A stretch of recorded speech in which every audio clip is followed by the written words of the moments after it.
સુરતમાં નકલી ચલણી નોટો છાપવાનું કારખાનું પકડાયું। એસઓજીને લિંબાયતમાંથી નકલી નોટોનું કારખાનું ઝડપવામાં સફળતા મળી છે, જેમાં 9 લાખની ₹500 અને 200ની નકલી નોટો સાથે ફિરોઝ શાહ નામના યુવકની ધરપકડ કરાઈ છે। ફિરોઝ નામનો આ શખ્સ અગાઉ ઝારખંડમાં નકલી નોટના પ્રકરણમાં ઝડપાઈ ચૂક્યો છે। નકલી નોટના ધંધામાં તે મીડિયાના બેનર અને આઈડી કાર્ડનો ઉપયોગ કરતો હોવાનું સામે આવ્યું। ઉપરાંત બનાવટી ચલણી નોટોમાં વપરાતી સહી અને કાગળો મધ્યપ્રદેશથી લવાતા હતા। જોકે નકલી નોટ છાપતા કારખાનામાંથી પ્રિન્ટર, લેપટોપ અને નોટોના ગ્રાફ પોલીસે જપ્ત કરી આગળની કાર્યવાહી હાથ ધરી છે।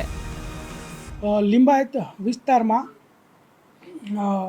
એક ન્યૂઝ ચેનલની જે 3 નંબરની ઓફિસ છે ત્યાં છેલ્લા 2 મહિનાથી અમારા એસઓજીના કર્મચારીઓ વિવિધ રીતે કોઈ લારીવાળાના વેશમાં, કોઈ ગલ્લા ઊભા રહીને કે કોઈ બીજી રીતે અન્ય રીતે 2 મહિનાથી વોચ રાખતા હતા અને ગઈકાલે સાંજે લિંબાયત વિસ્તારમાં રેડ કરી અને 9,36,100 રૂપિયાની 500 અને 200ની ચલણી બોગસ ચલણી નોટો ઝડપી પાડવામાં આવેલ છે।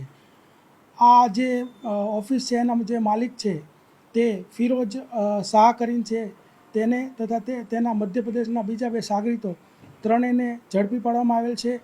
એની સાથે એ નોટ જે બનાવવા માટે જે પ્રિન્ટર વપરાતું હતું એ પ્રિન્ટર, એની નોટ બનાવવાના કાગળો, શાહી તથા કટર મશીન અને ન્યૂઝ ચેનલના 2 એના આઈ કાર્ડ તથા 4 જે માઇક હોય છે એ 4 ઝડપી પાડેલ છે।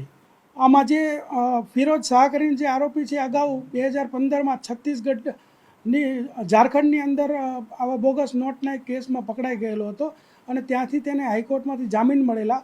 ત્યારબાદ તે અહીંયા ગુજરાતમાં આવી લિંબાયતમાં એને પહેલાં જમીન દલાલીનું કામ ચાલુ કરેલું, ત્યારબાદ એને વ્યાજ વટાવનું લાઇસન્સ મેળવી વ્યાજ વટાવનો ધંધો કરતો હતો।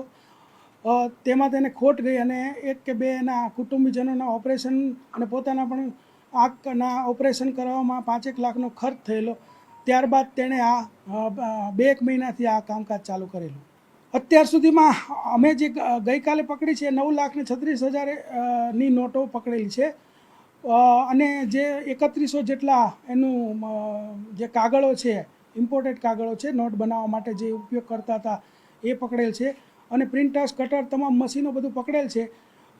જે કાગળો અને શાહી જે છે એ મધ્યપ્રદેશથી આ લોકો લાવતા હતા એવી પ્રારંભિક વિગતો મળેલ છે અને આ જે બીજા 2 આરોપી જે છે બાબુલાલ ગંગારામ તથા સાફિક ખાન, ઇસ્માઇલ ખાન, આ બંને આરોપીઓ પણ મધ્યપ્રદેશના છે અને ગઈકાલે આવેલા અને ત્યારે જ 3 જણા એકસાથે પકડાઈ ગયેલા અને આ લોકો ઇંક અને જે પેપર છે ને એ બધી વસ્તુ આપવા આવેલા અને ડિલિવરી લેવા આવેલા।